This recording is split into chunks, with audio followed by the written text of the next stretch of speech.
tere! Tere tulemast siis minu eestikeelsele kanalile. Mõtlesin, et teen ühe siukse kodumaa keeles ka, et siis ei pea pingutama hullult selle kuradi välismaa keelega. Aga ühesõnaga siis siin tegeleme mingite sükeste rumalustega ja siis peakanal jääb siis E30 ja võib-olla mõne muu projekti jaoks tulevikus. Seda vaatame siis. Aga ühesõnaga, nagu näete, minu selja taga on üks E39. Ma ei tea, mis mul nende 39-tega on, aga kogu aeg iga jumala tuttav. Kuule, sa oled seda teinud, sa oled seda teinud, sa oled seda teinud. Vist ei tohi asjades liiga hea olla, et peab ikka nii-öelda sitta tööd tegema. Aga ühesõnaga, miks see 39 siin on ja miks me rumalustega tegelema hakkame, sellest ma kohe räägin. Ühesõnaga, sõber võttis ühendust, et tema tahab hirmsasti oma 39 taastama hakata.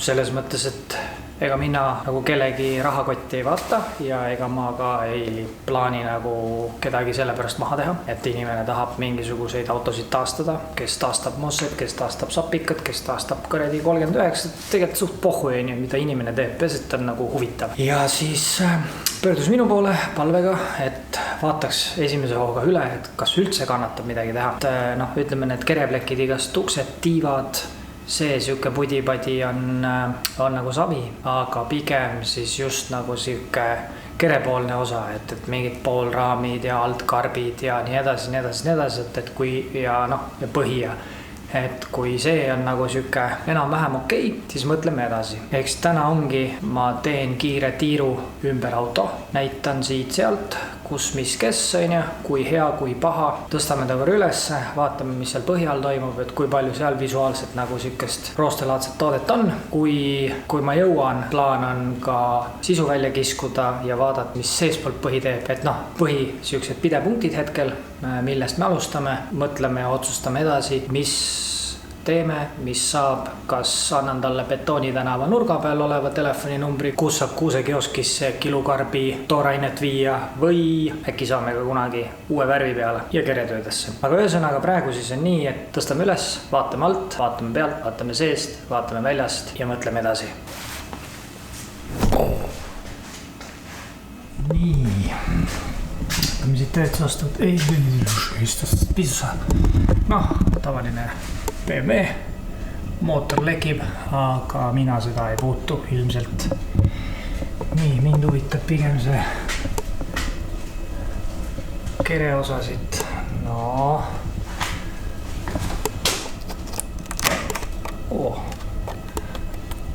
Siit on siuke kahtlane. Oi.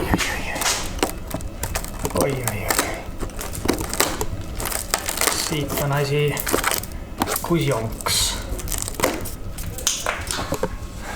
Raisk, siin hakkad rotid tuppa jooksma varsti, aga siin on jah, see on kõik täitsa teeb.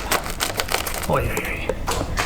Nii, siin taga, see nurk on siuke, nii rõõbane märsa. Siin on ka siuke kahtlane. Nii, siin taga pole väga midagi vaadata vist. Siit taga nad väga ei mädade, kui siis siit ülevalt, aga see on siuke enam-vähem. See pool, siin on ka karp on ülevalt, siit see valsi koht on perses.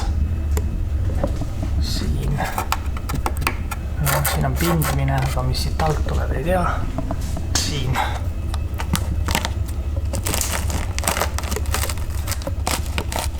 see on kõik putsis, vabandust väljenduse pärast, aga nii on. Teate, mis ma arvan, mul on siuke tunne, et siit teist osa ei tulegi. Teine osa on see, kuidas teemeks siis see läheb. Siin on ka suht. Ütleme nii, et olen ikka sitaks paremaid näinud, et siin on kõik siin samamoodi. Täitsa vehme. Jaa. Midagi kiita siin küll ei ole. Nii, vaatame natukene. noh, nagu näha oli, siis asi on hapu, aga võtame korra need plastikud ka siit ära.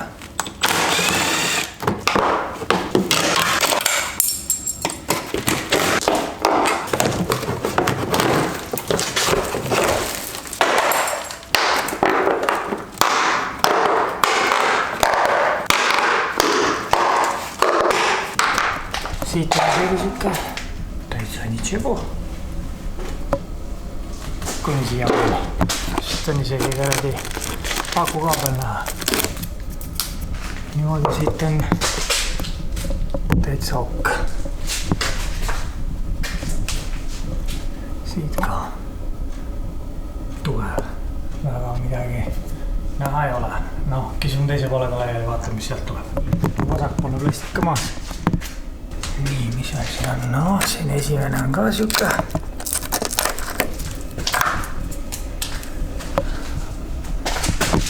No, siin on ka karbise auk.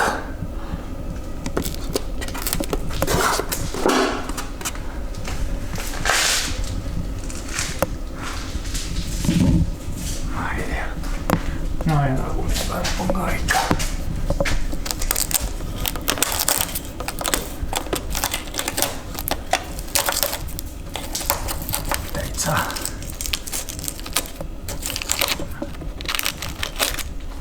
Täitsa pehme.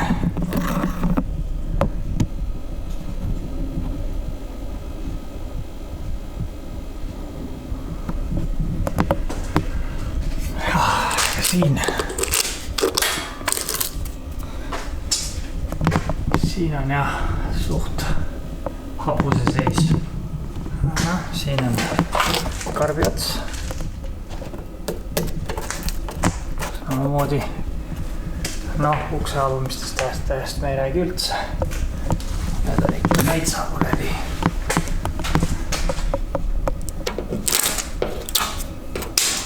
Irduvad kõik perses. Noh, see on ainuke viisakam karp, mis siit on ja siin on ilmselt ja siin vähe teravama asjaga ilmselt lööb läbi. Siin see nukk. Mullitab kõik. Tiiväärad okei. Noh, see uks. Siit saab kohe peamuse paneeli ära küljest tõmmata.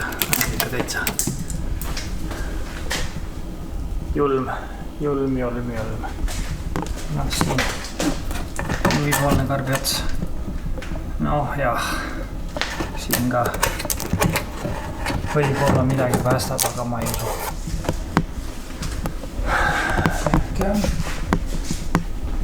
Ja siis perkis ja noh, kapoti äär. Siis ta on juba valts lahti mädanenud kõik. No ma ei tea. Suht sitt on see seis. Nüüd ühesõnaga, tänaseks päevaks ma võin suht kindlalt öelda, seda pilli me taastama ei hakka. No nii, pill üle vaadatud. Nagu te nägite, siis midagi head sealt küll ei olnud. Ma ise arvasin, et veits parem, aga tuli välja, et veel sitem, kui algselt arvatud oli. Ja saatsin omanikule mingid pildid, videod ja ta küll mõtleb, aga minu seisukoht on see, et täitsa mõttetu taastada. Et oleks tegemist mingi Alpina või Hardke või 540 või M5-ga või midagi sükest rariteetset, siis küll. Aga mingit, 530 diislit sellisest seisukorrast hakata päästma pole mõtet. 39 fännid, aga nii on, et kuskilt jookseb see piir, kust enam nagu ei ole mõtet nagu. Ja see on täpselt see auto, mis kahjuks on jõudnud täpselt sinna piiri peale, et sellega pole midagi teha. Aga ühesõnaga jah, eks siis omanik mõtleb, mis ta teeb, mis sellest edasi saab. Seda näitab ainult aeg, ja tundub, et meie pikk videosaga algab ja lõpeb ühe osaga. Ma arvasin küll, et täna saab siin kõvasti lammutada ja eeltööd teha, et kuskile keremehe juurde viia, aga no.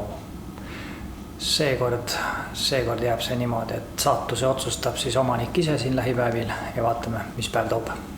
aga ühesõnaga selleks korraks taaskord kõik, aga seniks olge mõnusad. Kohtume pea. Tšau.